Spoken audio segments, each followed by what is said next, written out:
What if the person you loved most was not a person at all? What if the creature that saved your life was the same creature sent to destroy it? And what if the only way to survive was to choose between your heart and your life? This is not a story about love winning. This is a story about what love costs. Long ago in the mountains of ancient Korea, there was a village so small, so forgotten by the rest of the world, that even the birds seemed to fly around it, rather than over it. The villagers knew one rule above all others, one law that every child learned.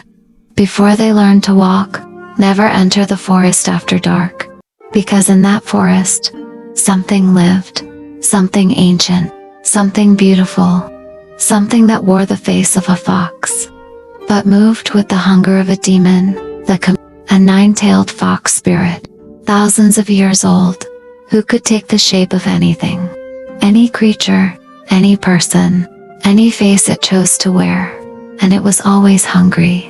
The villagers told the story to their children every night of the kumiho who had once taken the shape of a beautiful woman and walked into their village, smiling. 3 men had followed her into the forest. None of them ever came back. And so the children grew up knowing the forest was death, and beauty was sometimes the most dangerous thing in the world. All the children knew this, except one. Her name was Ara, 17 years old, with sharp, clever eyes the color of dark amber, and hair as dark as the forest at midnight, and a mind that questioned everything. Everyone told her not to question. Ara had grown up hearing the kumiho stories, and while every other child in the village pulled their blankets tighter at the telling, Ara had always asked the same question. The question nobody wanted to answer. But why does it do it? What is the kumiho looking for? Her mother would press her lips together. Her grandmother would look away. Her father would say simply, "Do not ask questions about evil, child. Just fear it." But Ara could not fear what she did not understand, and she could not stop asking. On the morning that changed everything, Ara was collecting herbs at the forest edge, the place where the village ended, and the trees began, the boundary everyone respected. She heard something, not the sound of a demon, not the sound of something ancient and hungry, the sound of something in pain, a low, desperate sound, coming from just inside the tree line, just past the boundary. Ara stood very still, her herb basket in her hands, her dark amber eyes fixed on the shadows between the trees. Every lesson she had ever been taught said, walk away, go back to the village, do not cross the boundary. Ara crossed the boundary. She found a fox, not the terrifying nine-tailed spirit of the stories, just a fox, lying on its side between the roots of an enormous old tree, its fur the most extraordinary color Ara had ever seen, not red-orange like ordinary foxes, but deep amber gold, like sunlight trapped inside an animal, and its tails, there were 9 of them, spread around it like fallen flames, each one trembling slightly. With the fox's labored breathing, it had been caught in a trap, a metal snare around one of its back legs, the leg dark with dried blood, the trap old and rusted and cruel. The fox turned its head and looked at Ara with its eyes, and Ara stopped breathing, because those eyes were not animal eyes. They were the eyes of someone ancient and exhausted and in tremendous pain, and beneath all of that pain, looking at Ara was something she had not expected to find in a demon's eyes: fear. The kumiho was afraid of her, of a 17-year-old girl.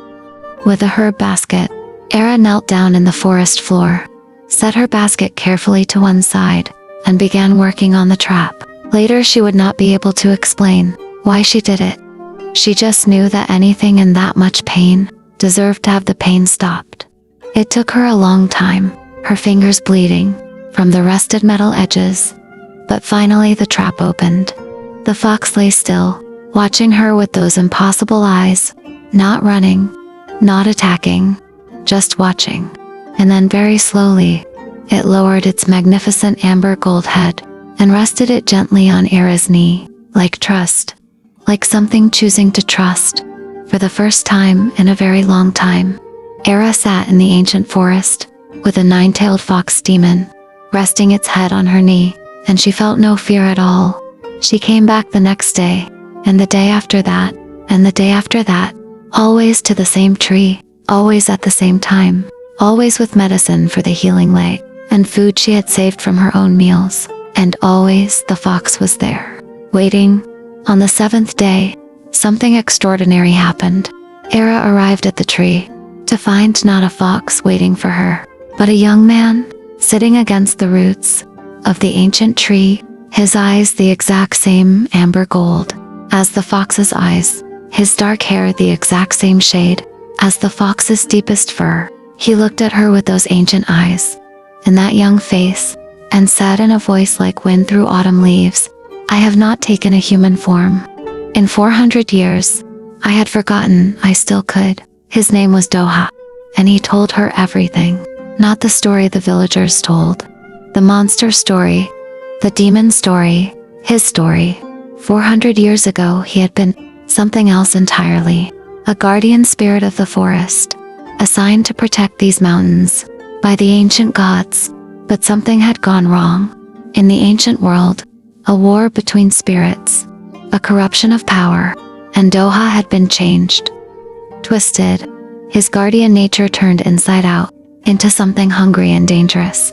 He had fought it for 400 years, choosing to stay in fox form, rather than risk taking human form, and hunting as the stories described, starving himself of what the corruption craved, alone in the ancient forest, for 4 centuries, until a 17-year-old girl, with bleeding fingers, had freed him from a rusted trap, and sat with him without fear, and fed him from her own meals, and asked for nothing in return.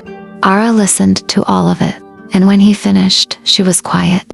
For a long time, then she said, "What do you need? To be free of it, to be what you were before."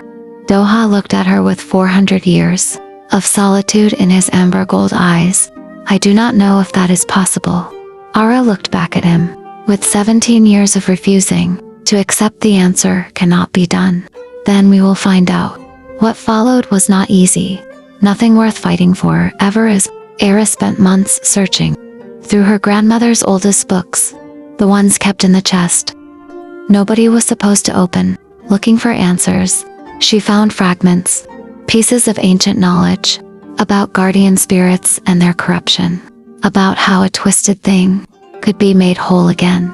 The answer was terrifying in its simplicity. A corrupted spirit could only be healed by a willing sacrifice of attachment. Someone who cared for the spirit, without fear and without condition, had to willingly release them, let them go completely, without holding on, without asking them to stay. It would cost Era everything she had come to feel, in those months of amber gold eyes, and wind through autumn leaves voices, and a trust she had never felt with anyone else. She had to let go completely, freely, without grief, without anger, and she had to mean it. On a night when the moon was full, and the ancient forest was silver and gold, Era stood at the boundary, between village and forest. One last time, Doha stood before her in his human form, his amber gold eyes showing 400 years of loneliness and 1 year of something else, something he had no name for, because he had not felt it in so long. Era looked at him for a long time. Then she said, "You were never a demon, you were always a guardian. You just needed someone to remind you."